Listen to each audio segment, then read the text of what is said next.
Hey everybody, Hoosier Jedi here again with another review for you. This time I'm talking about episode 11 of Green Lantern, the animated series called Flight Club. Yeah, we start things off with a rather lame pun. On the other hand, I suppose it's better to go with the pun than run the risk of having Brad Pitt edit extremely graphic imagery into a children's cartoon. If you don't know what I'm talking about, go and watch the movie Fight Club. That is all that I will say about that. I will not spoil the surprise for you, but I do recommend Fight Club. It is an excellent movie for those of you who are old enough to watch R-rated movies, of course. Anyway, let's dive right into this episode.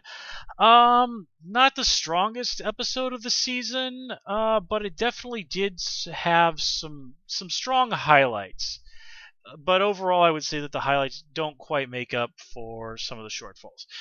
Anyways, let's dive right into it. We go back to our little prison asteroid, which is being run still by Gagan. I think Gagan is an alright character, but a little bit of him goes a long way. You do too much of someone like Gagan, frankly, they turn into Neelix from Star Trek Voyager, and boy, oh boy, who wants that? I mean, one, did you just ink yourself joke was funny, but three, I mean, I know comedy does operate on the rule of three, but here I think we need to look at the rule of once is enough. But anyways, I was very pleased to see the Thanagarians turn up in this show. This is a little bit of a surprise. I didn't think they would be going terribly far beyond the Green Lantern mythos in this program.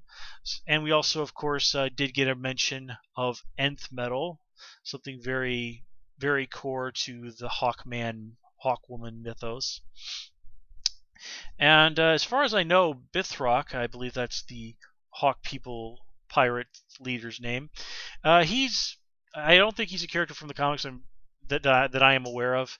I did think that he was a pretty good character. He was certainly very funny and an entertaining character to watch, and certainly not what we have come to expect from Thanagarians. Depending on what iteration of the comics or the character that you're reading, Hawkman and Hawkwoman are usually either portrayed as basically cops from Thanagar, in many ways not all that different from the Green Lantern Corps, or two, they're basically portrayed as space barbarians. I mean, Hawkman has even been called more than once Conan with wings. That is, of course, Robert E. Howard, Conan the Barbarian, not the late night talk show host. But anyway, the Thanagarians here were certainly reasonably entertaining. I've never read all that much Hawkman, so I can't super attest to how accurately they were portrayed in terms of a culture. Honestly, to be perfectly blunt about it, I think they were drawing just a little bit too much from the Klingons for the Thanagarians here. But yeah, I've mentioned this show obviously drawing influence from Star Trek before, and you know what? Drawing influence from something is not a bad thing. It's all in the way you execute it. Here, I think you could tell that they're doing it, but they're not doing it in a way that it feels like they're just ripping something off, or they're not beating you over the head with the nudge, nudge, wink, wink. So anyway, one thing that I would like to talk about is they don't spell this out in the plot, but I think it's for anybody in the audience who's paying attention, you can easily connect the dots. Now, one of the rules of the Green Lantern Corps, the way they operate, their technology and all that, is that when a Green Lantern dies, their ring is designed to leave the dead Green Lantern's body and go out and seek an acceptable replacement. Now, when Cal Kilowog and all them find the body of the dead Green Lantern, whose name I apparently forgot to write down as always, I'm looking over here at my notes. The Green Lantern ring is still on his body. Now, again, this really shouldn't be how it is. However, just before we see that scene, we do see the yellow crystals, and we are reminded of what these can basically nullify the powers of a Green Lantern, and are strong enough to make even Aya basically sick, and to sort of separate her and Razor from Hal and Kilowog, because then otherwise what happens later on would be too easy. But anyway, so again, if you kind of connect the dots on there, then yes, it was almost certainly the yellow crystals preventing the ring from leaving the dead Green Lantern's body to go and find a replacement. So again, I do like that was everything you needed to put two and two together was there, but the writers didn't feel the need to beat you over the head with something that's honestly fairly obvious. So anyway, let's talk about the Red Lanterns briefly. I did some more reading about the Red Lanterns in the week since the last episode, and the two other Red Lanterns that we see hanging out with Blez, the Winged Girl. They do have names. They are from the comics. I just cannot remember what their names are. I just cannot. I have said before in my videos that I'm terrible with names, and indeed I am.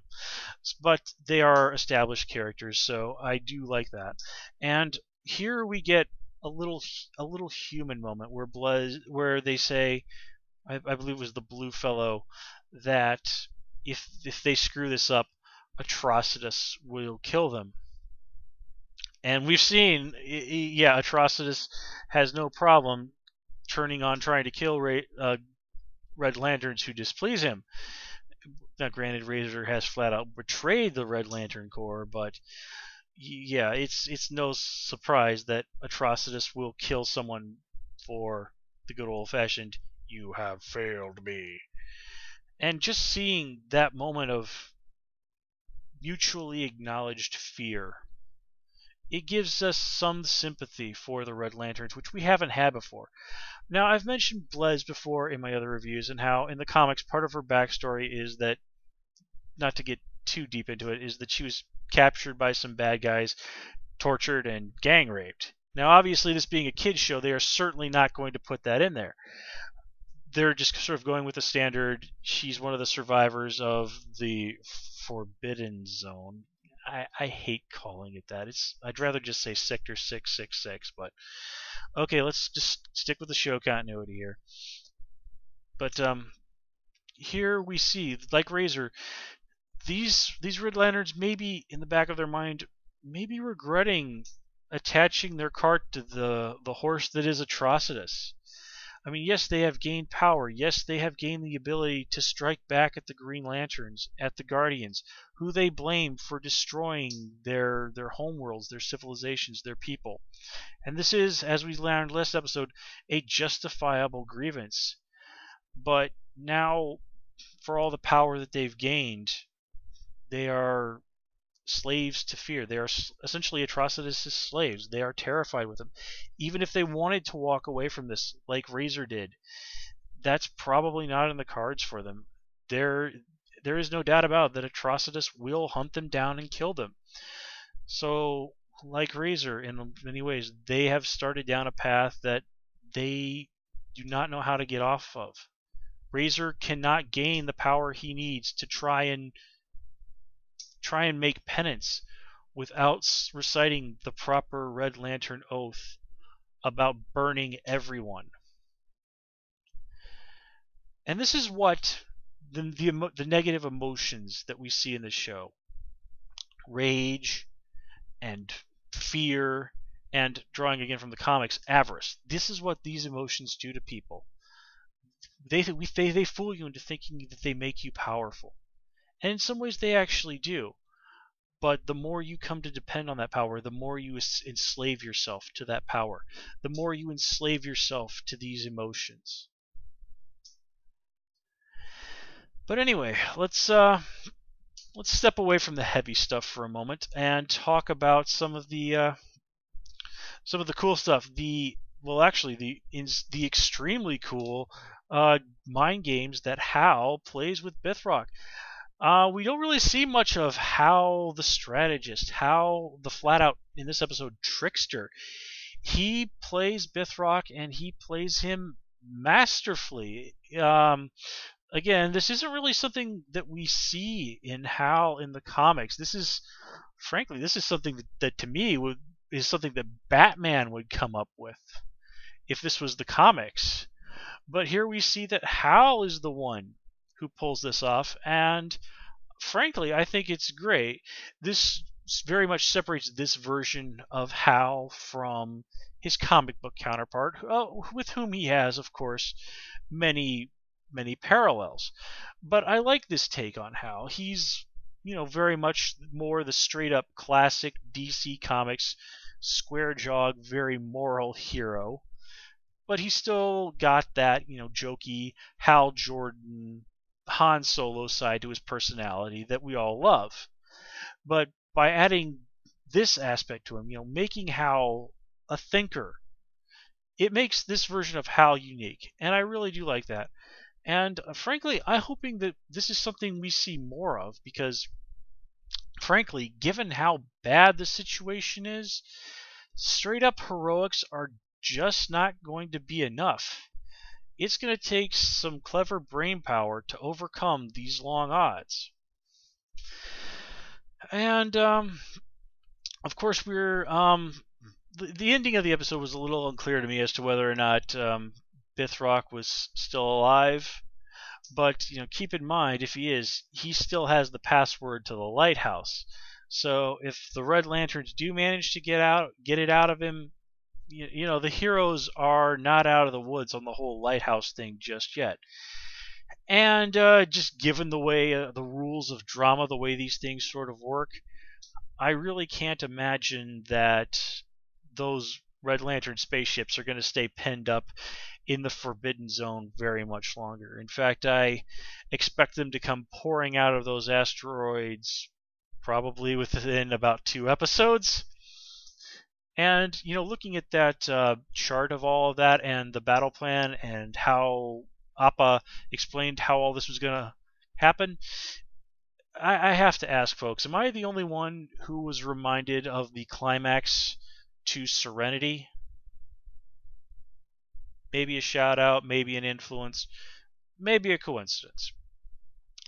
Hey, post your thoughts about that in the comments. I'd like to hear them. Let's see. Is there anything else? Honestly, I'm a little surprised that the lanterns aren't making a little bit more of a big deal about the fact that Hal's lantern is missing. I mean, without that thing, he only has a charge on his ring for 24 hours. Now, granted, he could just bum a charge off Kilowog whenever he wants, but still, you'd think that this would be a little bit more pressing cause for concern, and that the lanterns might draw some sort of connection to Hal's lantern is missing, and hey, that really crazy thing happened that gave us all a super mega burst of power.